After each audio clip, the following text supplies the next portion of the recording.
This episode is brought to you by Paramount Plus. If you don't already subscribe to Paramount Plus, please use our affiliate link by going to talkthroughmedia.com/Paramount Plus. Using our affiliate link gives us a little credit, which helps us to keep bringing you great content. U.S. residents only.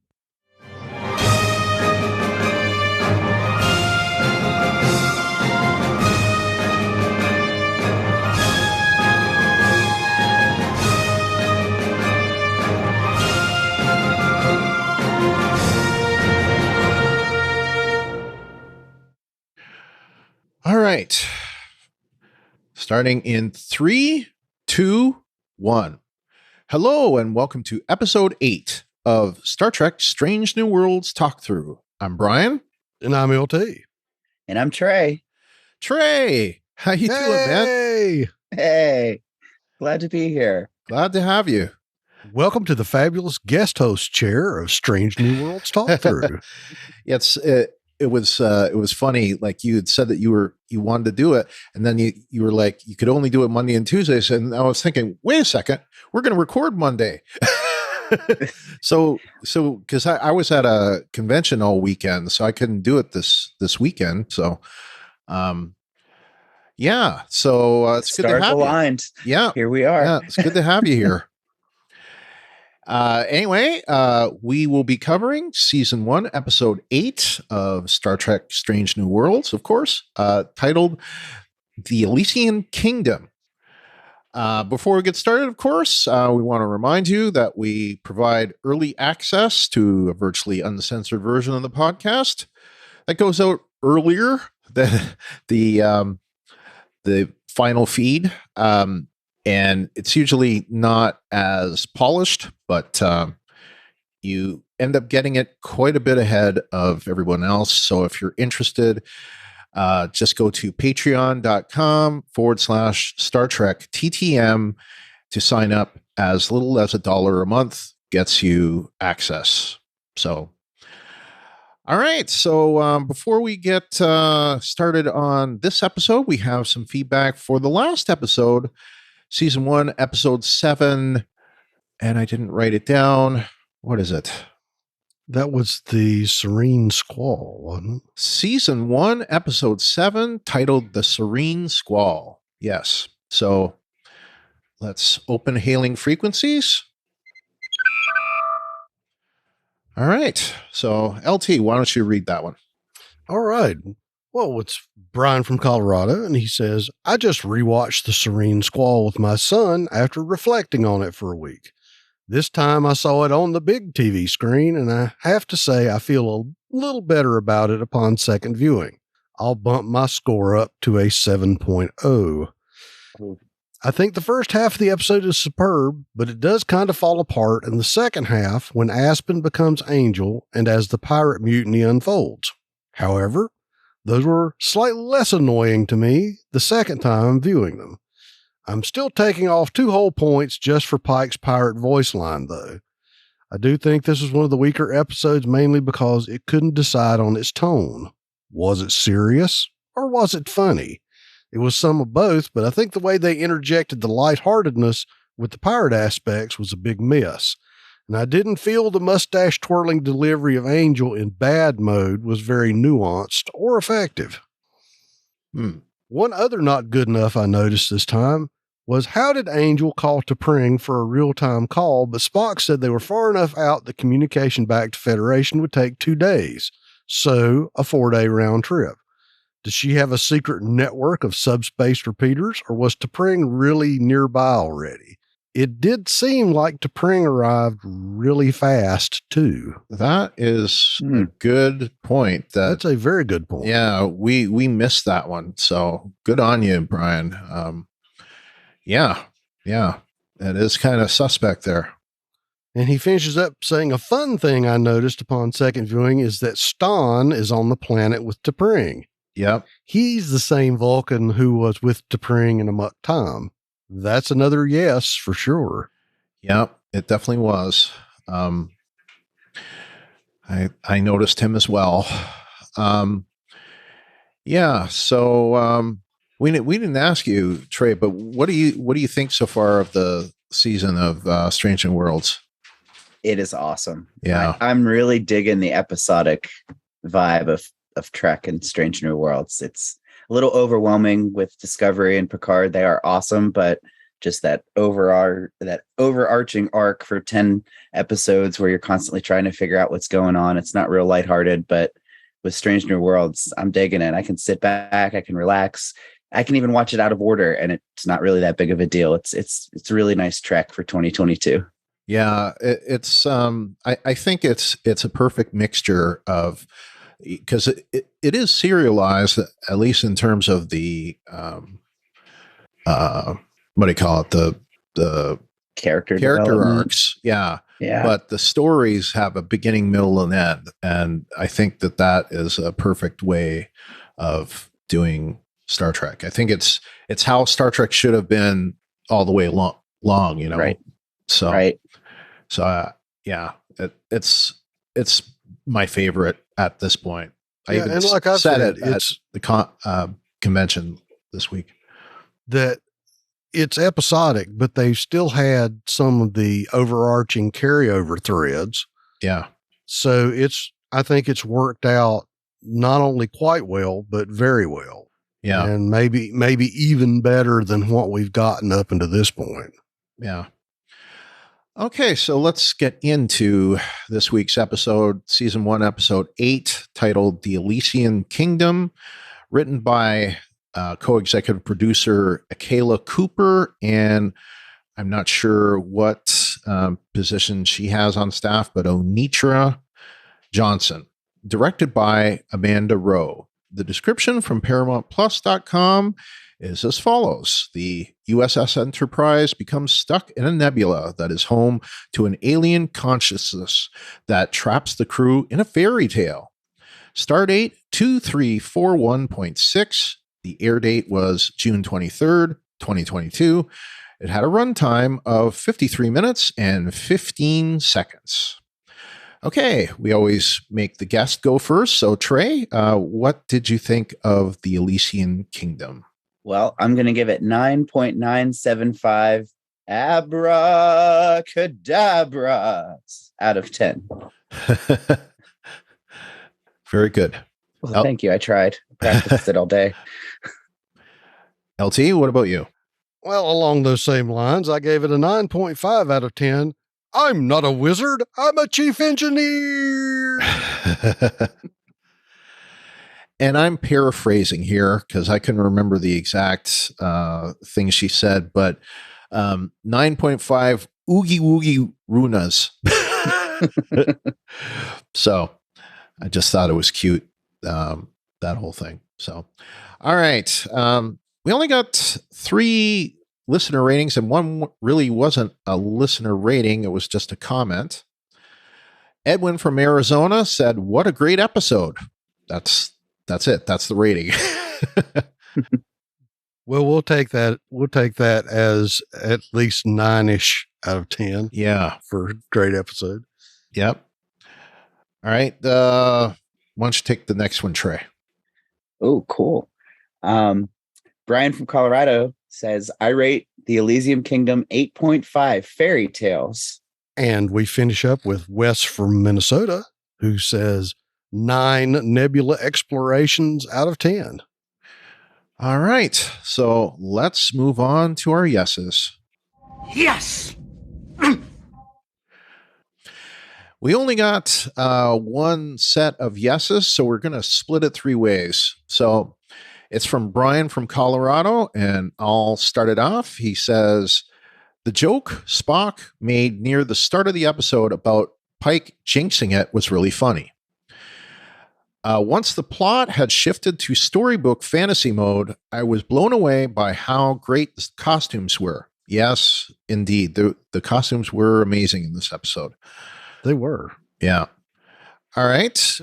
He says, I also like the partial but not full transformation of the Enterprise to a medieval sort of setting. I agree. I agree. Because Babinga carried the episode very well, and I enjoyed that both the king and queen characters in the story being shown were people of color.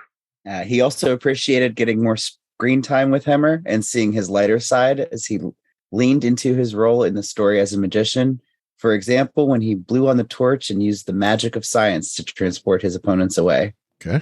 He also says, I must also commend Laon's fun portrayal of a spoiled princess with her dog Runa, and Ortega's portrayal of a knight protecting her king. Although I felt Ortega's performance wasn't quite natural. Yeah. I could see that last point a little bit, but I did like the portrayal. All right, Trey, we'll start with you. What are your yeses for this one? I like the costumes. I definitely like the costumes. I went back and watched The Ready Room and saw the dive deep into the costumes. And once I watched that, I did my rewatches on this episode. I really started noticing the costumes and how wonderful they were. And the wiggling and moving hammer antennas. That was my yes. That was the big yes. I noticed those right away, my first watch. And upon multiple watches, you really see them moving around a lot like they did in Enterprise. But I did some research into that. And from Enterprise, I guess the actors couldn't hear anything when they were moving because of the motors. So this was done completely differently. And then the kick butt sword battles on the Enterprise. It's another yes. Cool. All right, LT. What you got? That's kick butt sword battles without shirtless Sulus. Yeah. Of course, then again, they were wearing shirts on Day of the Dove. They just didn't die. But True. I pick my own nits. My first thing is Shades of Shore Leave. That we had some, fairly wild fantasy episodes in previous iterations of Trek, but I think this one was probably the most fantastic because they were on a planet with shore leave and they had the Knight show up and the White Rabbit, but they weren't different people. They were still themselves. And this is like a complete redo that, everybody was playing a character from the story. And, I agree. I like the way they redressed the sets, with the vines and the furniture and the tapestries. And it was kind of funny that the stuff, the consoles still responded. So, that it's not like some stasis, some fantasy, some fever dream, because they could still press buttons and they would bloop, but nothing would happen. I thought it was interesting, the sort of subtle irony of who became which character. That, Uhura is the lowest ranking person on the ship, but she was, the, can I say evil queen? She was like the queen and one of the heavies. And that Pike, who is usually the level-headed, heroic, noble Boy Scout captain, was actually the Weasley sniveling, advisor / traitor coward guy. Yeah, and he played it well too. Well, yeah. I mean, come on. Anson Mount is a damn fine actor, and even if he's playing a, shall I say, a worm tongue-esque kind of guy, and I can't remember the guy that, oh God, what was his name in Game of Thrones? The guy that Arya ended up shanking in the very last bit, that was the weasel. Anyway, it's still the fact, but you know who I'm talking about. Yeah, I think so. Oh, I'll think of it. I'll get it for you. But the point is, Anson Mount can definitely be the conniving Weasley bad guy. I mean, he did a bang up job on it. And then Spock, being the other half of the wizarding duo, which I thought was funny that it was Castor and Pollux, which are famous brothers from mythology. I want to say Castor and Pollux were the Greek ones, maybe. And I believe they're a dog food. Really, Brian? Yeah. You're gonna smack my mythology reference with dog food.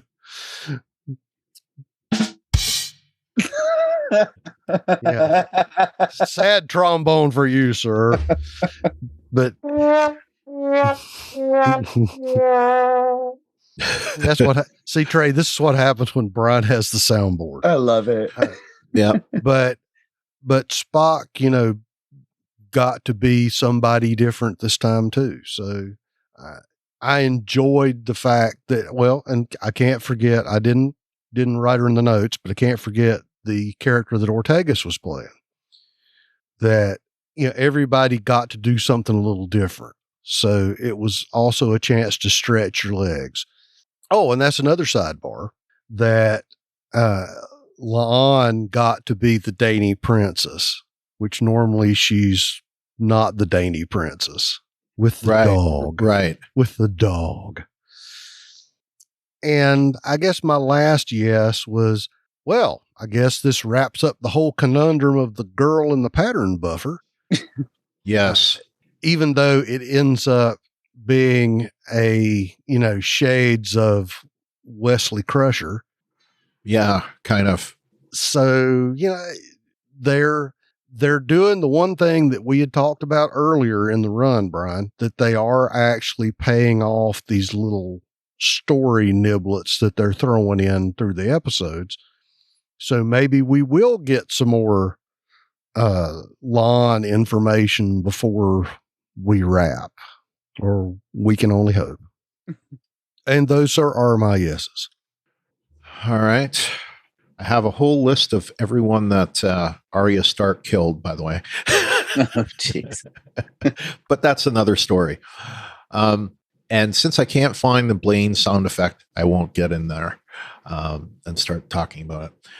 I don't have anything written down. That seems to be how I go these days. I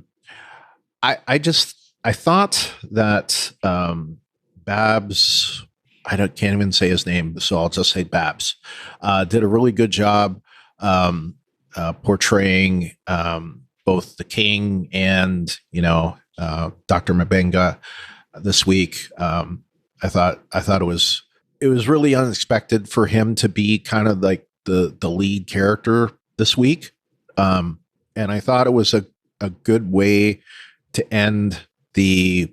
You mentioned about the wrapping up of the girl in the pattern buffer. I think that it's a decent way to wrap it up, and I think that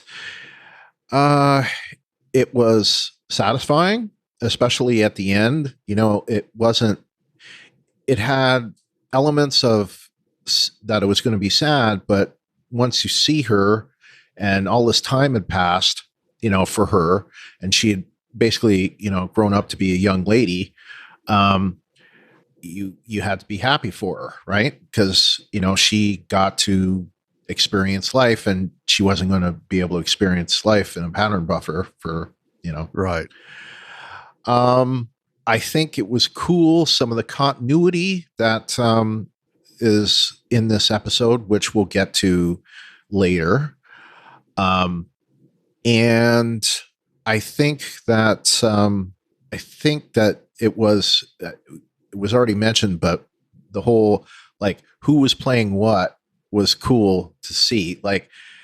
I wouldn't have expected Captain Pike to play this Weasley guy, but he did, and it was so funny that and it's the one thing to take off Pike's peak too.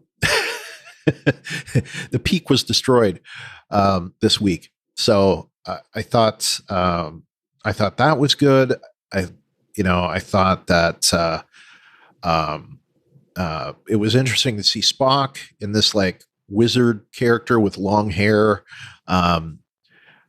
It was interesting to see Nurse Chapel in that kind of healer position, which wasn't that different from her normal thing, but nevertheless, it was all interesting. It was a really interesting episode, I thought, overall, and quite amusing to watch, and it was enjoyable. I think it's going to be one of those ones that you can go to many times over and watch, over and over again and not get tired of it. So, well, so now that you mention it, Brian, I guess it's worth saying that we know two things that can ruffle Pike's quaff. And one is physical torture. Yes. And two is being injected into a fantasy story. Because he was definitely rocking the part down the middle 80s wings. Yes. Yep. In fact, I saw that haircut and I said to myself, I had a haircut like that when I was in the 80s at one point. I did. Part down the middle. Yep. Before I had such an enhanced forehead, I had a cowlick that my hair was only parted one way. Cowlick. Oh yeah. If I let my hair grow out, it would get downright, Elvis-y, Superman-y. Of course, you wouldn't know now that I have all this solar collector up front now. I had to turn the brightness down on my monitor.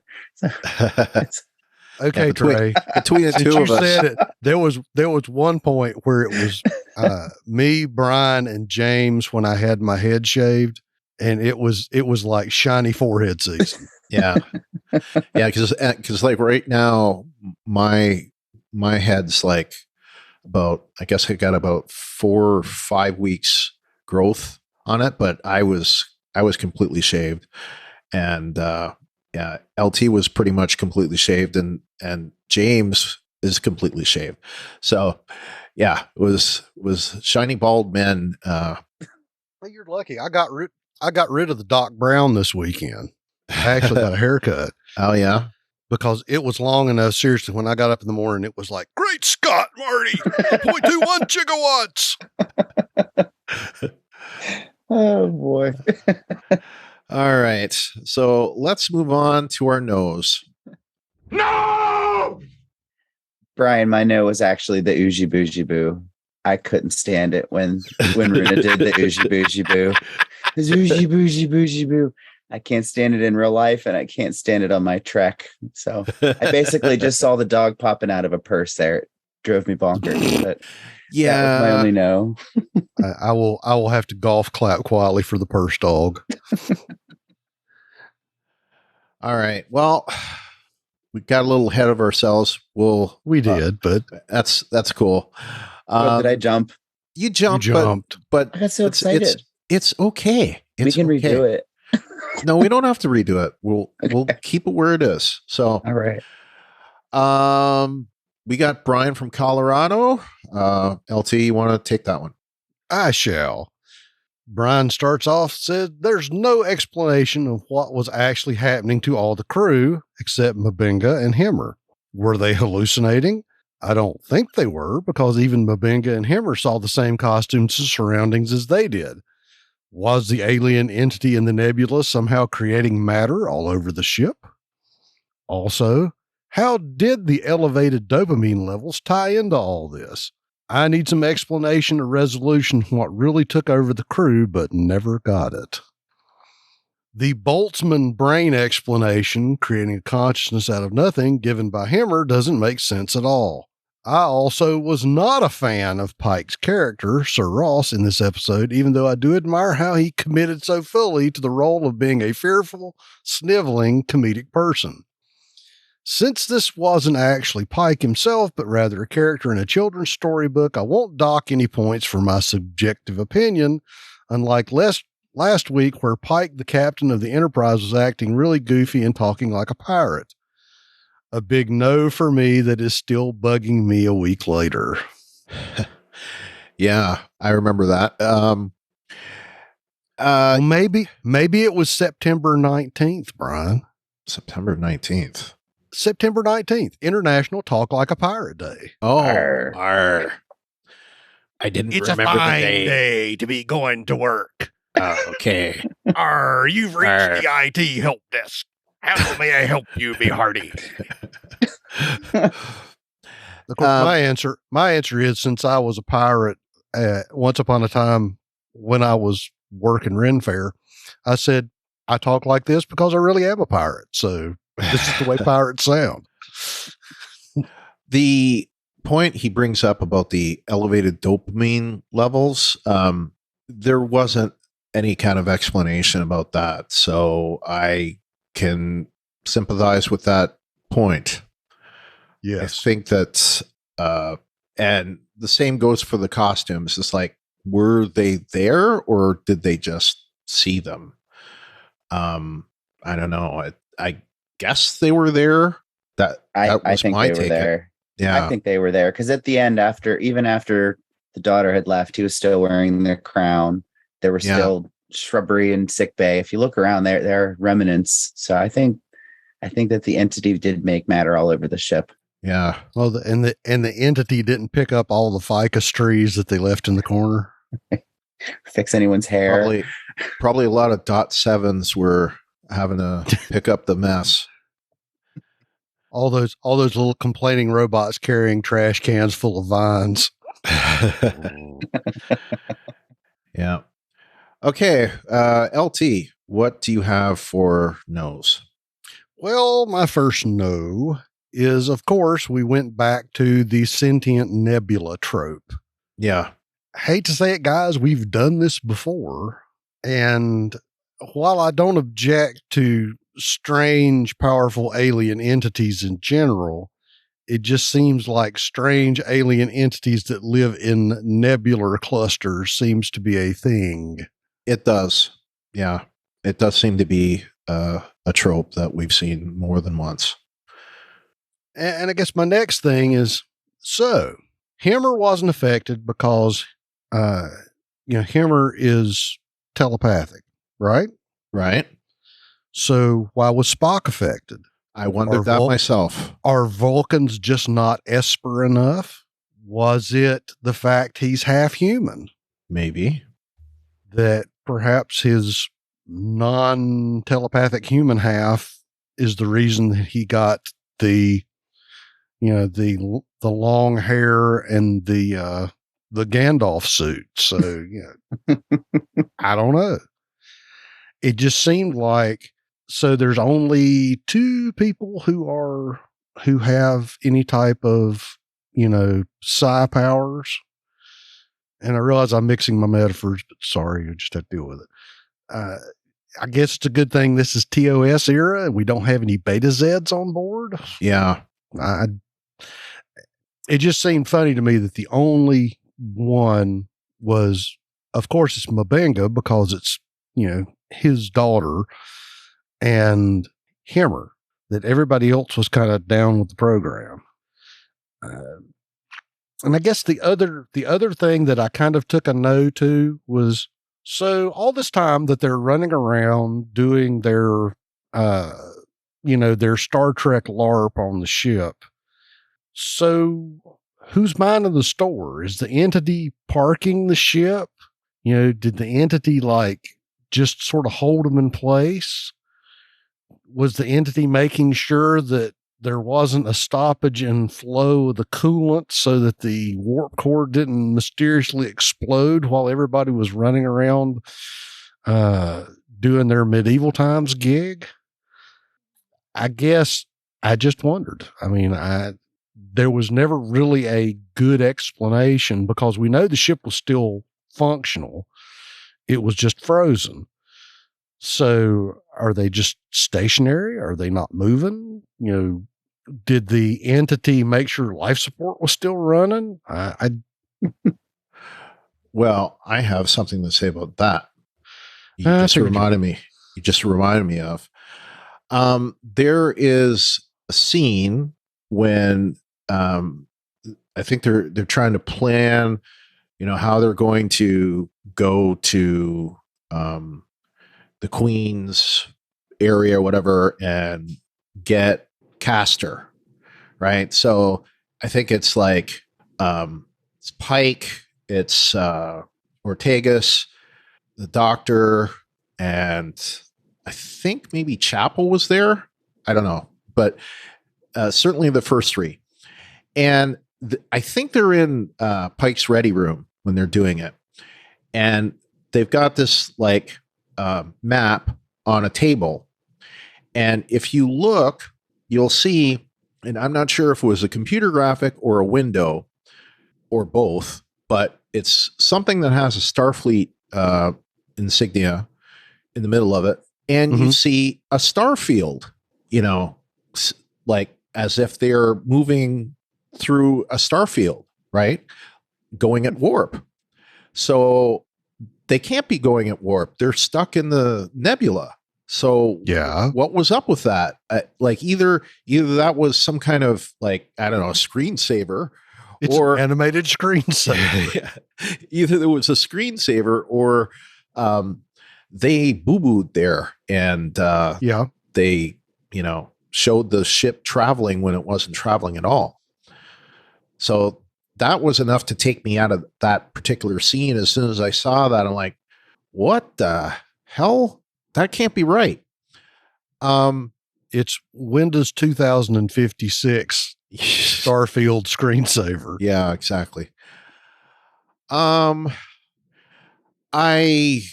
thought that I did also notice about the Spock thing. I thought it was odd that Spock was affected, but Hammer was not. Like he was able to block the telepathic thing. So it's like, okay, why? Like, why was he affected? And that wasn't explained. There was a lot in this episode that wasn't explained. So it's like, it's one of those episodes that if you start thinking about what happened, you know, nitpicking Brian could have a fun field day with this episode if he tried to, but nitpicking Brian needs to shut up, because that's not that kind of episode. You gotta it's a romp. So you gotta go with it. That's the rabbit hole. Yeah. Yeah. So, it's just, you know, one of those things, you know, I didn't dock the episode much because it wasn't full of detail to explain, those things. Like the whole Boltzmann brain. I was going to go look that up. I'll look that up, later, and I'll put that in the notes section. But, if it was a spontaneously created consciousness, I mean, does that explain having powers similar to, say, the beings that were at Encounter at Farpoint, right? For example, that were able to just miraculously, like, you know, build things out of thin air, so to speak. Not exactly what we're seeing here, but in a way, sort of similar. But I mean, like I say, it's one of these episodes that if you think of it too much, it might start to bug you, but I don't want to think about it that way. I want to just, you know, think about it as a roller coaster ride and enjoy it for what it was. So it's fun. It's fun. Yeah. It was a lot of fun. It wasn't just like, if it was just a little bit of fun, then you might want to start poking holes in it more. But it was a lot of fun. You know, it was well done too. You know, it wasn't just that it was fun. It was well done. It was like the costumes, the you know, it was well written too. Yep. And you know, any kind of like shortcomings like that you can't talk it much. So okay, so now it's time for our not good enough section. Not good enough, damn it! Not good enough! Or for those of you who still like to hear Tilly, and that's pretty much all of us. I love Tilly. Hello, this is Captain Tilly. What the hell? What the hell? Hold your horses! No, LT, you are not a fan? Well, I'm not as big a fan as you are. Okay. Fair enough. I'm still hoping they'll up her Adderall dosage and she'll get leveled out. I think she's been less. Hey, I have a house full of ADD people. Thank you. I think she's been less ADD since she came to the 32nd century. That's my take on it.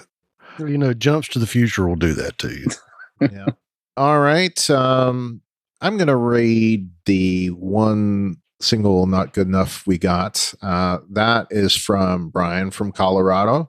He says, Mabenga's daughter sure doesn't seem sick. I'm just going to stop right there. That's the problem that I've been having with his daughter. What is it, Rukia? She doesn't look that sick to me. So, you know, like, is it one of those, you know, kind of like television sicknesses where she's okay, she's okay, she's okay, she's dead? Yeah, it's definitely not something you'd see on an episode of House. Yeah. I mean, just for, you know, 2 dinars on that for me is that, okay, even if she's got some sort of progressive neurological condition, you know, give us a little something. Right. Because like you said, she didn't seem all that sick to me. Yeah. Of course, that is the tagline you normally hear when somebody passes. It's like, well, he didn't seem sick before last time I saw him. And that, you know, does happen to some people. You know, sometimes they don't seem sick or they don't look sick, so they don't go check it out, and then they end up dead. You know, so that does happen. Anyway, he continues. He says, I'll just read that again. Mabenga's daughter sure doesn't seem sick, so I find it difficult to believe that she's terminal and that there is an urgency to heal her soon. It would seem now that her story arc has been resolved, though. I guess my idea that maybe Mabenga gets caught and demoted for his actions of bringing her on board in the transporter buffer and hiding her isn't going to pan out. I wonder what sort of twist of fate will befall him to lead to his diminished status that we see in TOS. All of which are good questions. I have an answer for that. Okay. Go ahead. What was the last thing that they were talking about before the episode ended? The missing 4 hours. Oh, you think that maybe he'll get demoted because he won't reveal the secret of the missing 4 hours? Or he'll end up catching the blame for the missing 4 hours because of the girl in the buffer. Maybe. Yeah. And I mentioned this to Trey before you got here, Brian, that let's not look at it that he got demoted. Is that just because you were once the CMO doesn't mean you're always going to be the CMO. You may end up getting, you know, replaced by a doctor who has more seniority. True.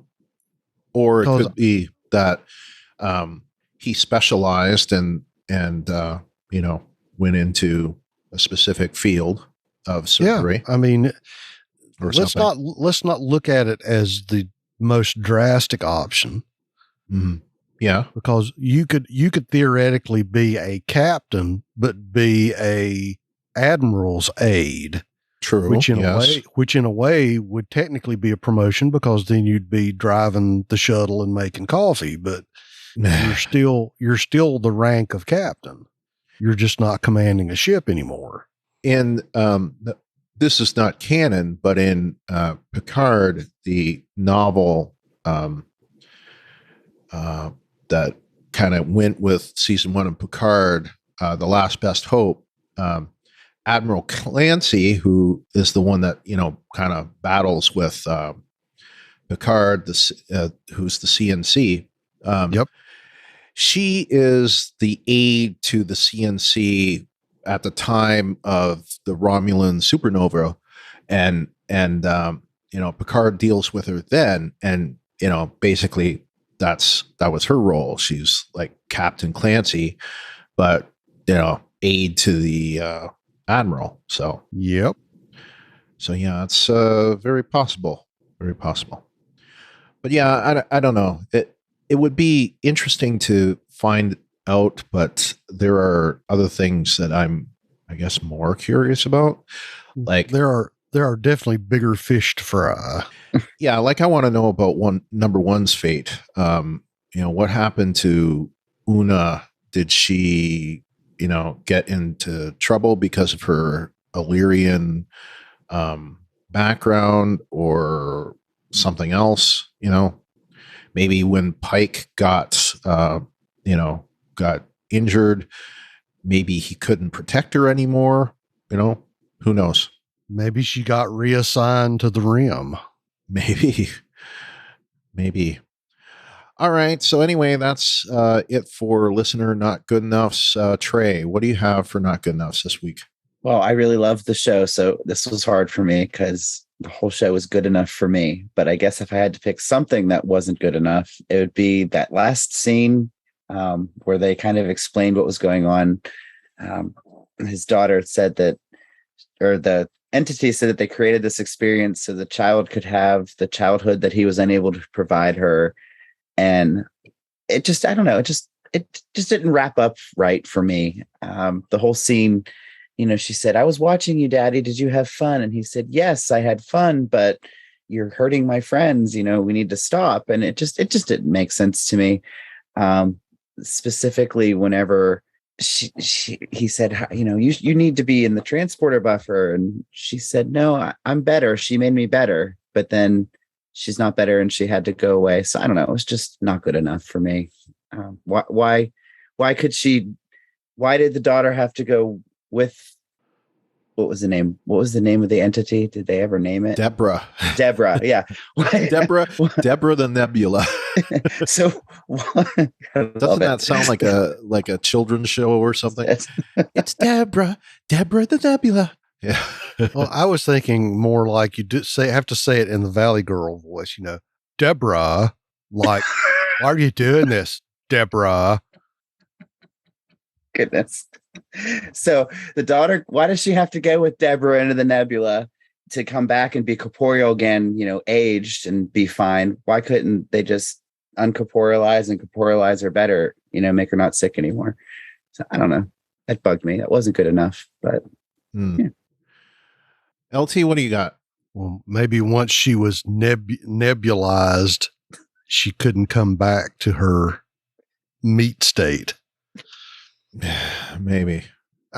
What I've got for Not Good Enoughs is just sort of a food for thought thing. Okay, so what if a member of the, I guess, Crimson Guard or Crimson Rangers or whoever the bad guys' armed force was, what if they would have shanked somebody? Would they have died?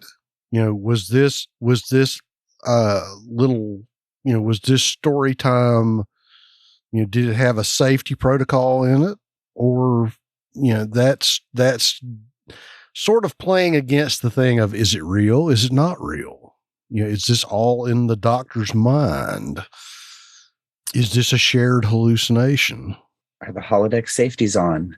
Well, yeah, because think about it. That one scene when they were dragging Hemmer down the hall, when Ortegas was ready to pull down on the officer that sits in the ops chair, Mitchell, that you thought it was going to be, all medieval West Side Story there for a second because everybody was pulling blades out.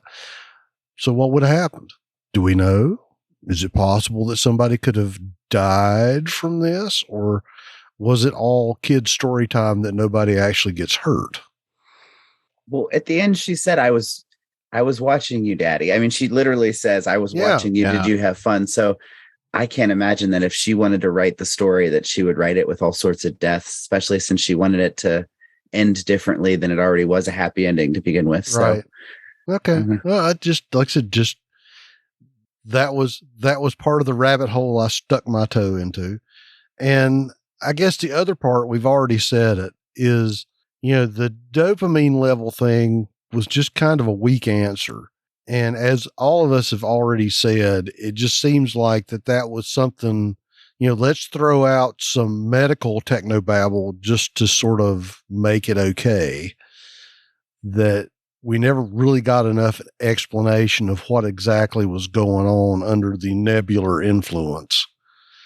So, and what affected the dopamine, why does that matter? Yeah, exactly. It's like, so they've got heightened dopamine levels. There's lots of ways you could get heightened dopamine levels. Some of which are, uh, not legal, and some are. Well, exactly. But Yeah. still, it's, was this just a mass hallucination under some sort of mental influence? Was everybody just sort of laying sprawled out on the deck? Were they being puppeted? It certainly seemed that way. These are the questions we ask. Yeah. Or don't ask. Yeah. Okay, true. It was really hand wavy. It was, the dopamine yeah. thing. It was like first contact when they said the moon's gravitational field masked our warp signature. And then, people were like, okay, whatever. And then you think about what they said, and Worf said to Picard, the moon's gravitational field masked our warp signature from the Balkans, the gravitational field of the moon. So, us people who think about the words and we nitpick, it matters. So the dopamine thing, I think, just kind of like that, the gravitational field of the moon. Yeah. Woo woo, wave. It's okay. Yeah. This is a stupid, not good enough, but I wanted to mention it. It's kind of bugged me for some reason. So we have Mitchell that sits in, is that ops that she's in? Or the navigator chair. Navigator's chair. Old school. Right. Okay. So she's in the navigator chair, which she is in red, which I guess matches what they were on Discovery, because on Discovery, Owoshikun was sitting in the navigator chair in bronze, and then later in gold, which, after the color change. Right. But number one is in gold, right? And she sits in the navigator position. So why isn't she in red? I mean, you got Spock, who's, first officer, and he's in blue, by TOS time. Why isn't she in red?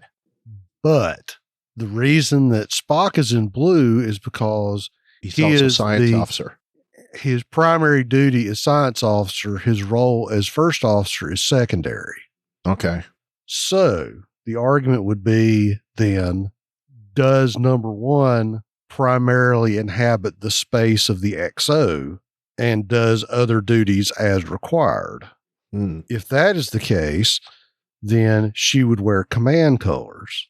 If she was, in the case of one of my RP characters, that his primary job is tactical officer, so he wears red, but he is the first officer, so he wears red, even because his primary job is TAC, not XO. Okay. And that's just the way that I have to dice that out. I can accept that as an explanation.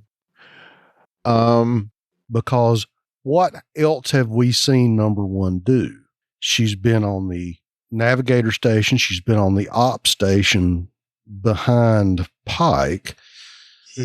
She has occasionally done some science stuff, but primarily I think her job is XO. Right. Okay. Fair enough. That makes sense. Still don't understand why she's a lieutenant commander and not a commander, but the vagaries of service, sir.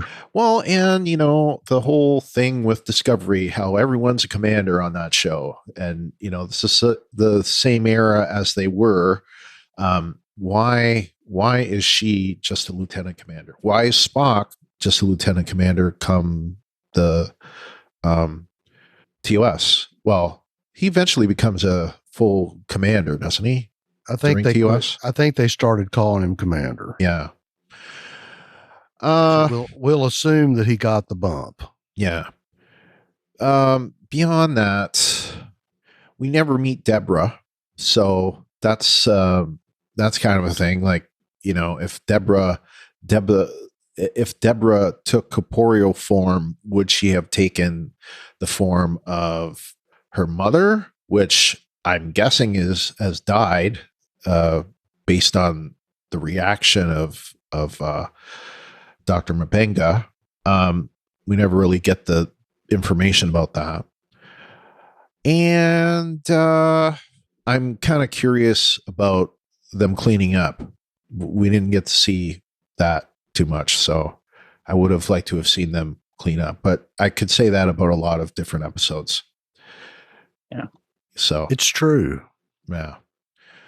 All right. So that's it for our not good enough section.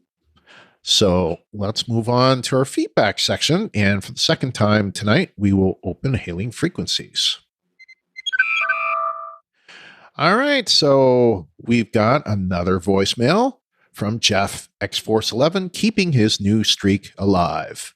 Well, hello, Star Trek fans. It's Jeff X-Force11 leaving my feedback about Strange New Worlds, the Elysian Kingdom. This was so cool to get to see our characters play characters from a storybook and really dive into their roles. It was heartwarming and fun to get to see them stretch themselves and play these characters. And I love this turn for Mabenga and his daughter and just how Star Trek-y it was, because I was wondering how they were going to address his daughter and this storyline, and doing it this way is a unique way of doing things. I like it. I like the fact that time passes differently for Rikia and her friend. It was just a sweet story and fun. I know the cast must have had a blast playing this way, but it was just so fun and I loved it. I'm loving this series. All right, X-Force is out.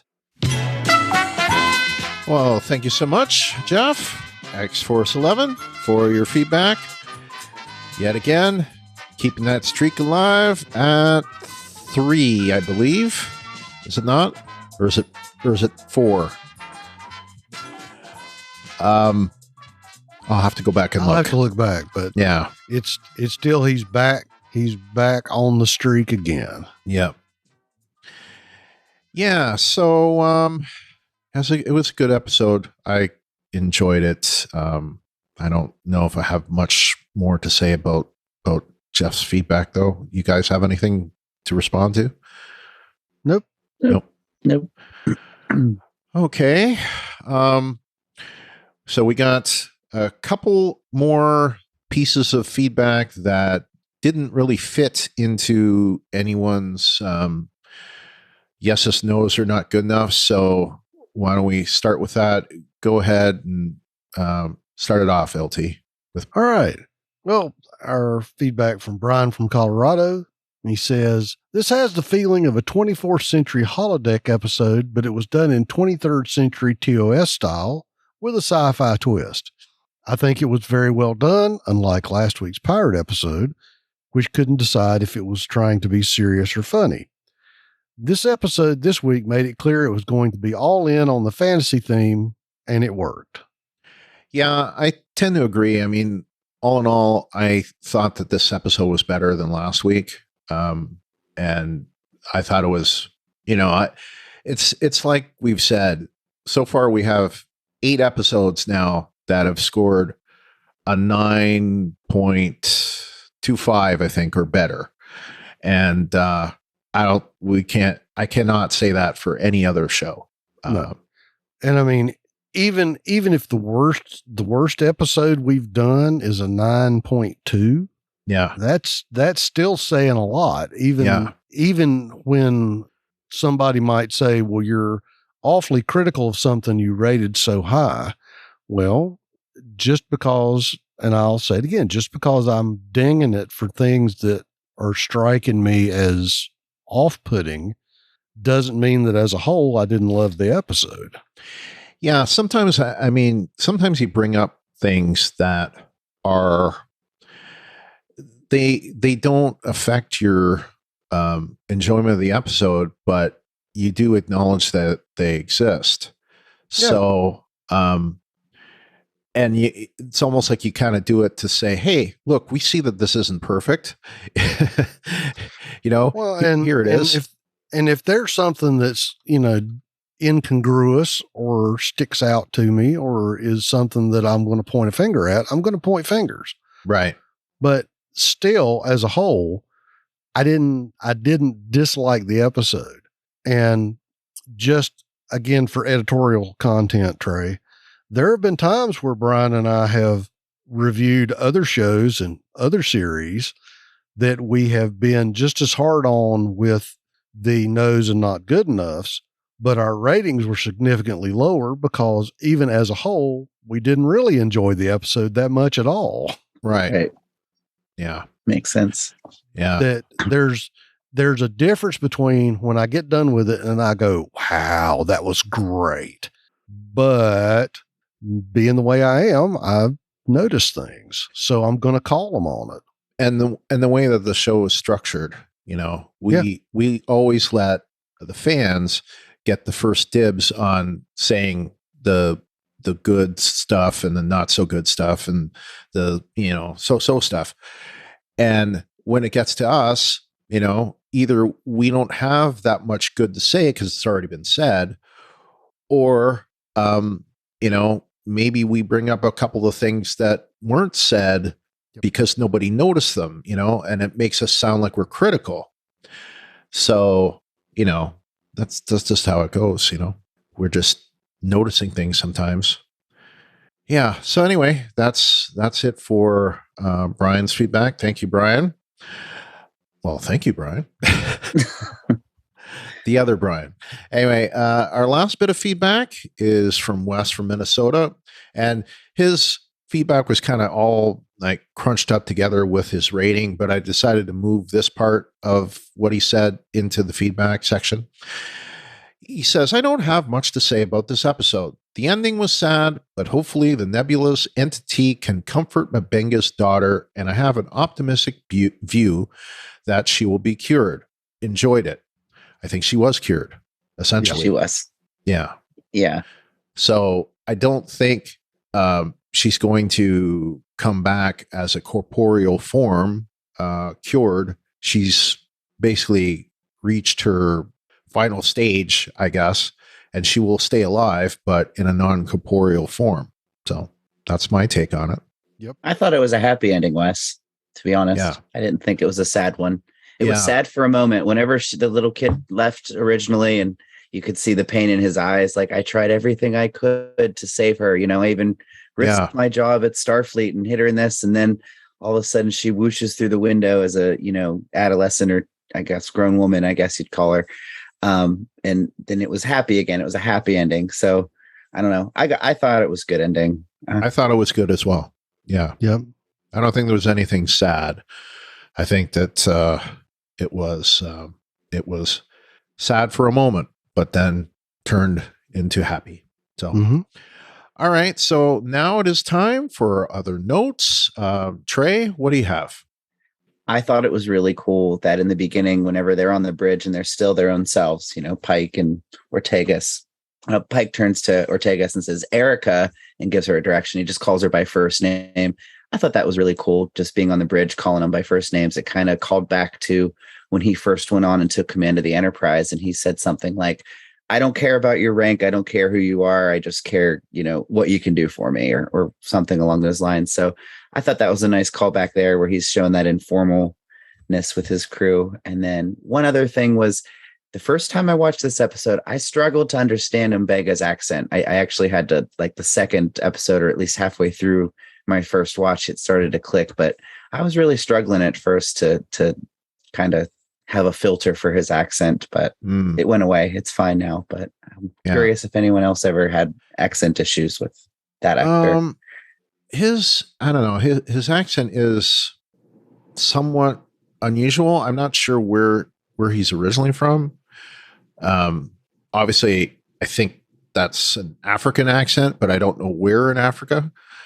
I can understand him, but I could also understand why someone else wouldn't understand him. He's Nigerian. Okay. Um, yeah, so that's my take on it.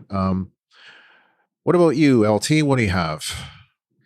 I think I've pretty well said everything I need to say. I'll let it go. All right. I'm going to go into the spot the references rather than go into my own notes. Because there's a really big one, a very sneaky one. If you didn't catch it, the book that they're reading is called The Kingdom of Elysian, and it was written by Benny Russell. Do you know who Benny Russell is?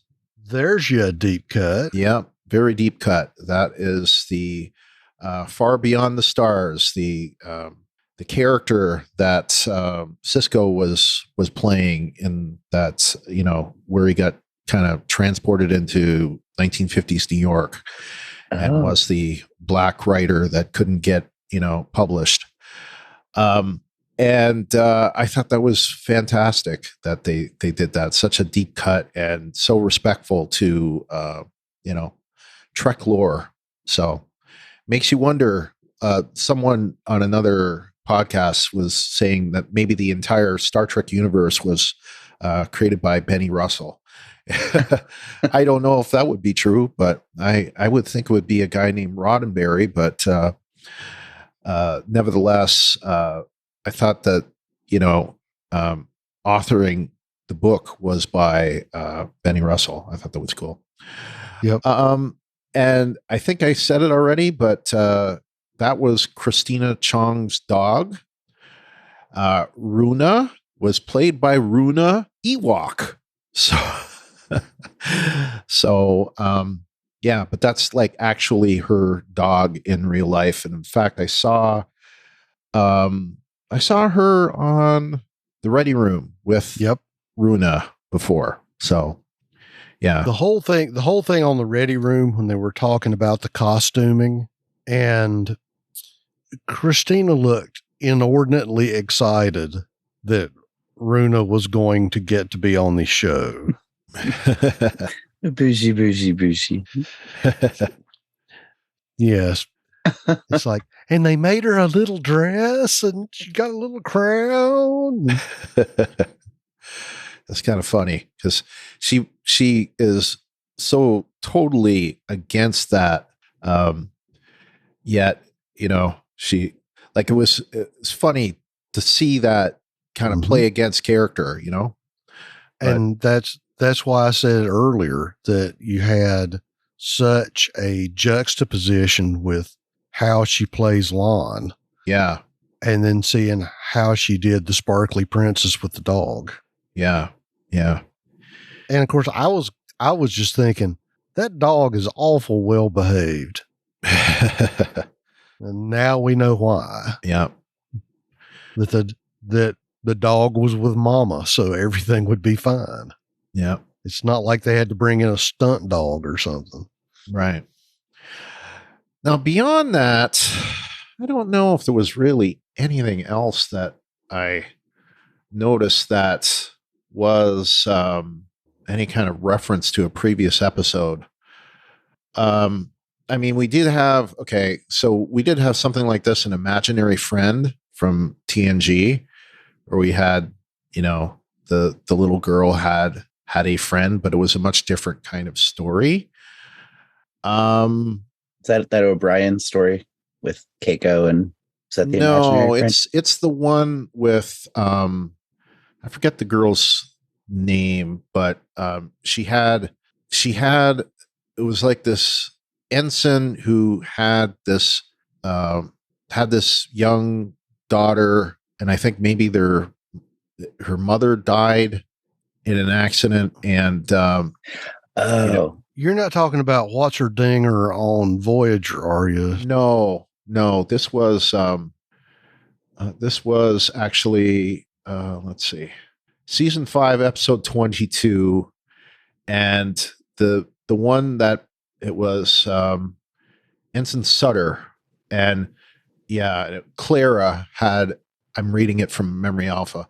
Clara was a young girl on the Enterprise D that had just moved there, and she talks to Counselor Troy And she mentions that she has this imaginary friend, Isabella, who turns out that she is an actual imaginary friend. And it's like this life form and kind of an annoying life form, trying to make her misbehave and stuff like that. And so that's all I want to say about that. That was not a particularly good episode, so it's better that we don't remember it. A couple other ones that are mentioned. I'm just looking on Memory Alpha now. Dramatis Personae from Deep Space Nine. That was kind of a similar thing where the people on Deep Space Nine kind of portray these other characters. If you recall that one, it's like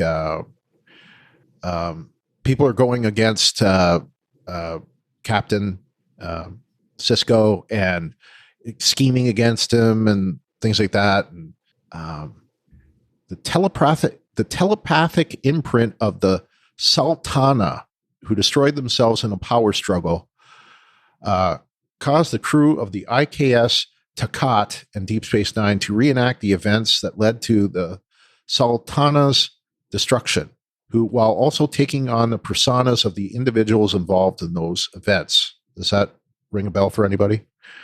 Nope. Okay.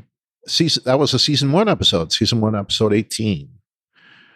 So I was going to say, if it's a DS9 or Voyager episode, you got me. Yeah. Also, it mentioned something about TNG's episode Masks, which I guess the one where the like ancient Egyptian aliens take over and transform the Enterprise, and Data becomes some sort of god or something. I don't know. I don't remember exactly. Kind of. Yeah, it was pretty bad. Yeah. It was pretty bad. It was not a good episode. Not a good one. I think that's the Robin Hood episode. It was a Q Who. Yeah, sure. I am not a merry man. No, that was Cupid. Cupid. I am not a merry man.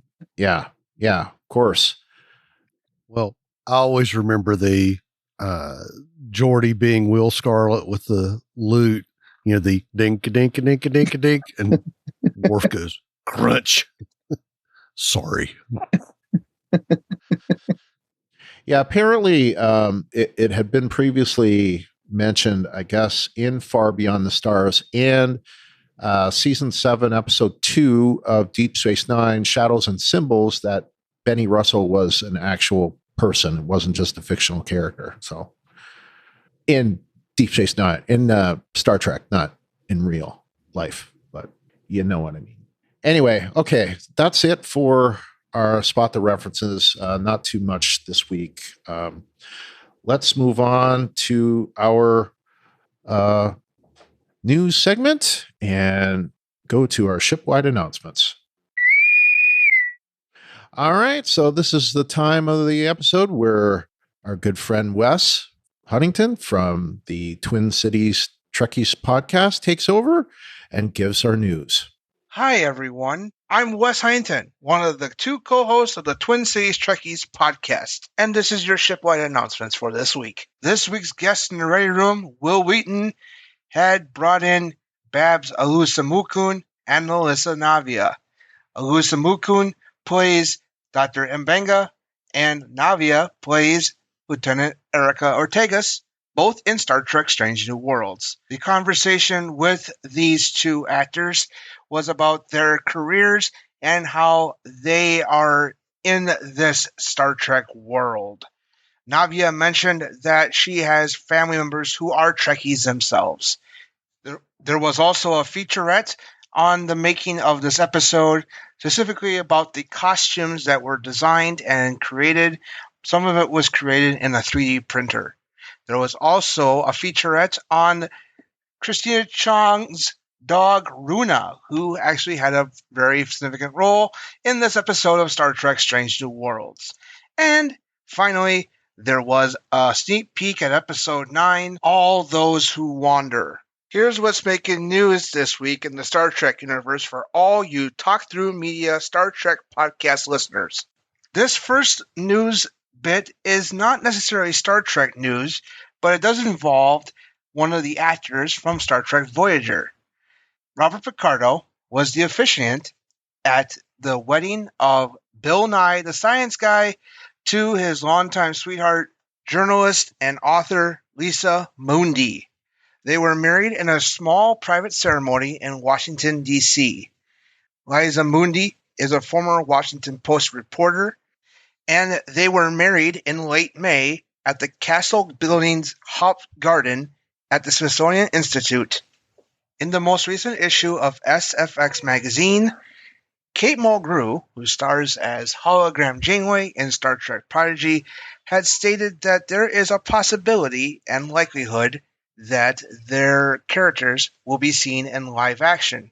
This is in tune with what Alex Kurtzman had said on the Ready Room, saying that there is possibly a crossover event happening with all the currently airing Star Trek shows. Paramount Plus is now available in the UK and Ireland. They launched with some of the Star Trek shows and most of the films. However, Picard and Lower Decks are not available on that service due to them being on Amazon Prime Video. They announced further launch dates. The service will launch in Italy in September, which will be followed by launches in Germany, Switzerland, Austria, and France in December. For the rest of Europe, Paramount has partnered with Comcast for a new service called Sky Showtime, which will also be launching later this year. The service will include Paramount Plus original series along with shows from Showtime and Peacock. This service will be available in the countries of Albania, Andorra, Bosnia and Herzegovina, Bulgaria, Croatia, the Czech Republic, Denmark, Finland, Hungary, Kosovo, Montenegro, the Netherlands, North Macedonia, Norway, Poland, Portugal, Romania, Serbia, Slovakia, Slovenia, Spain, and Sweden.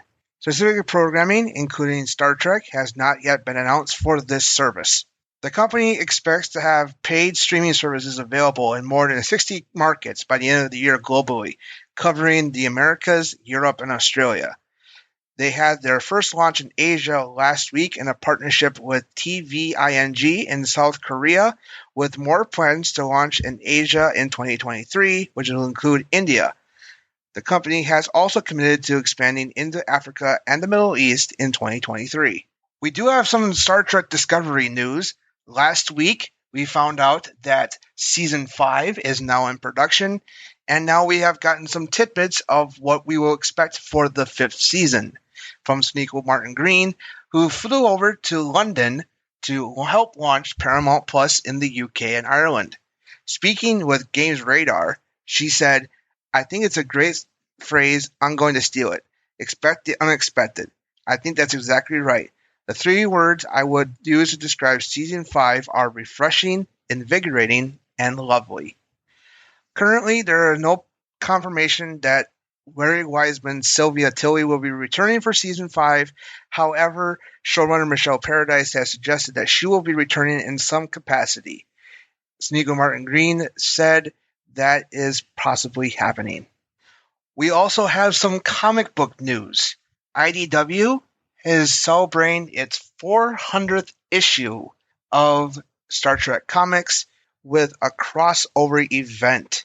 They will be mini comics set during the franchise's 56-year history, which has been written by Will Wheaton himself.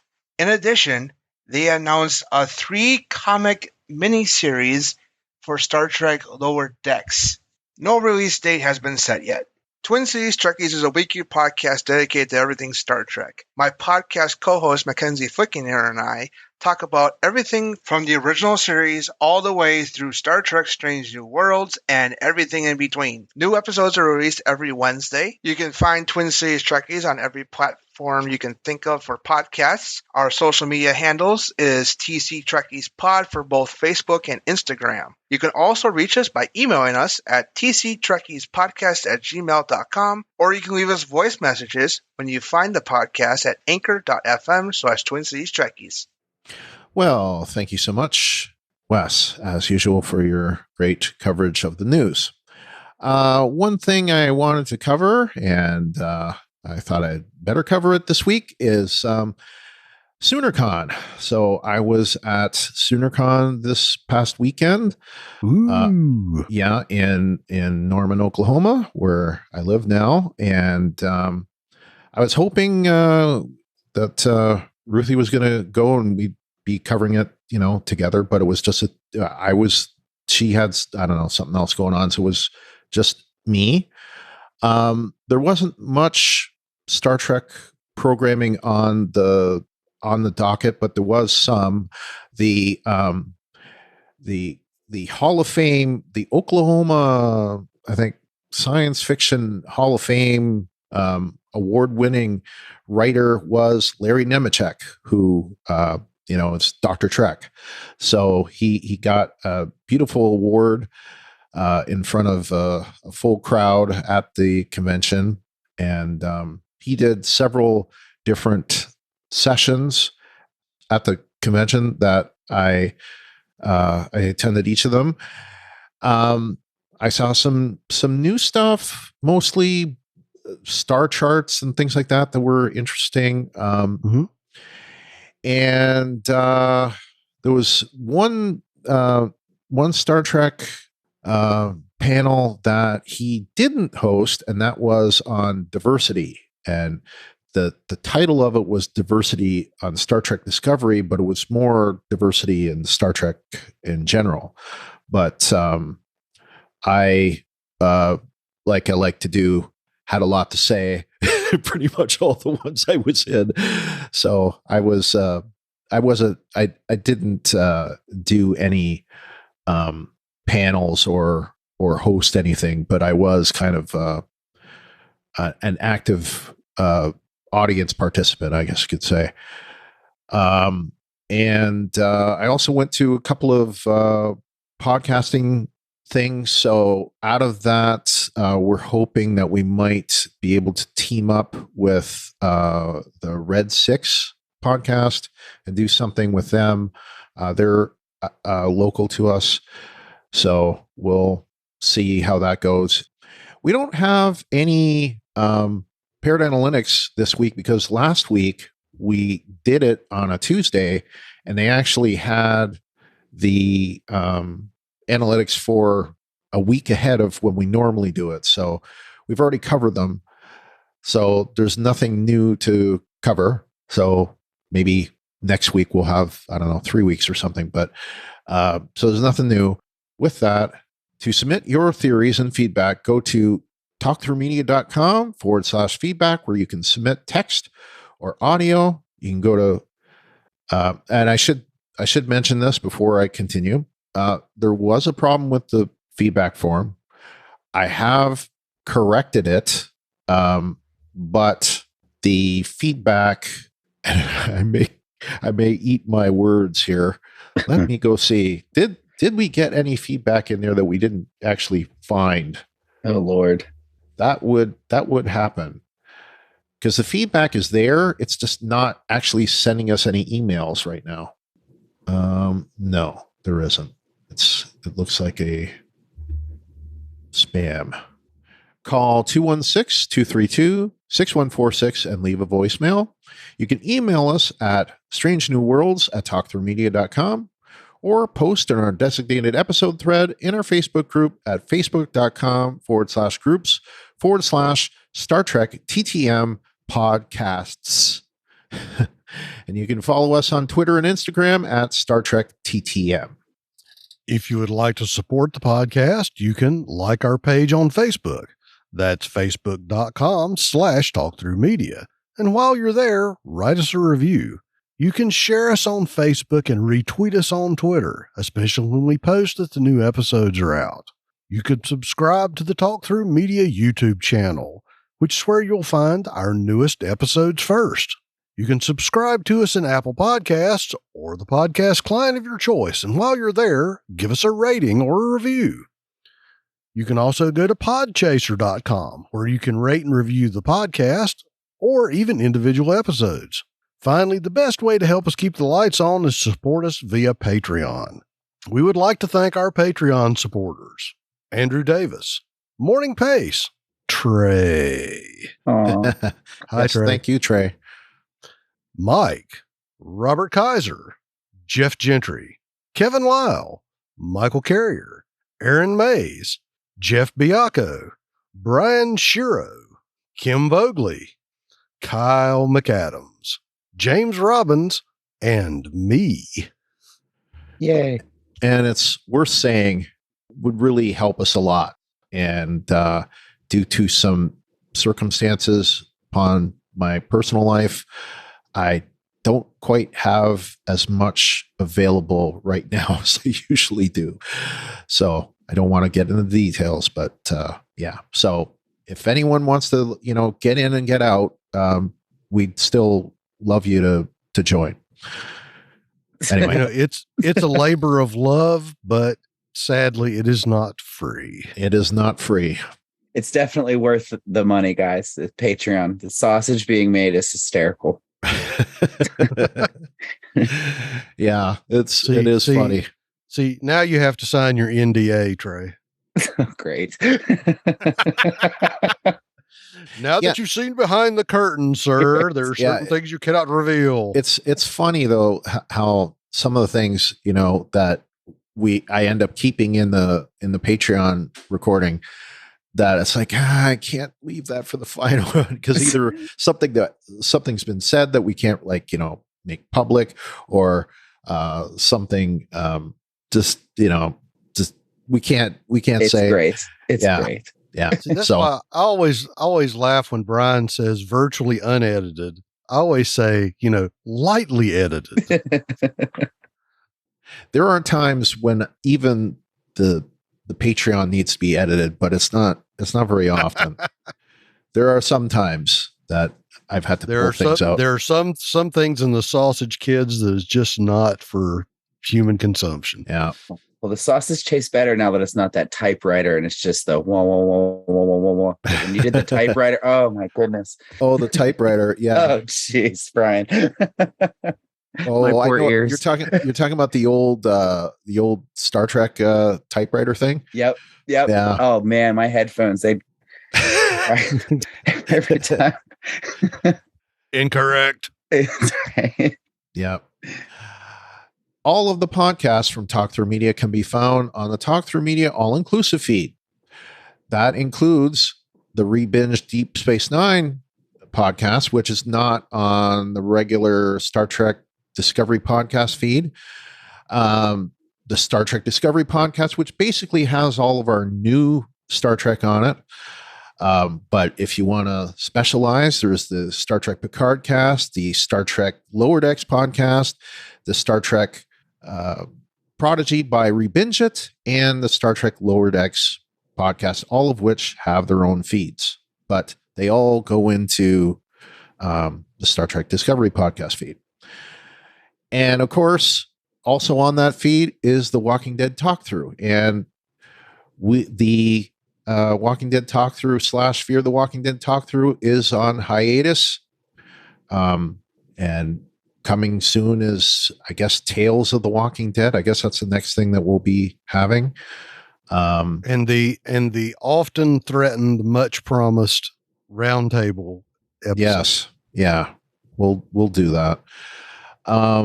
And the final 8 episodes of The Walking Dead. So that will be coming probably either late summer or early fall.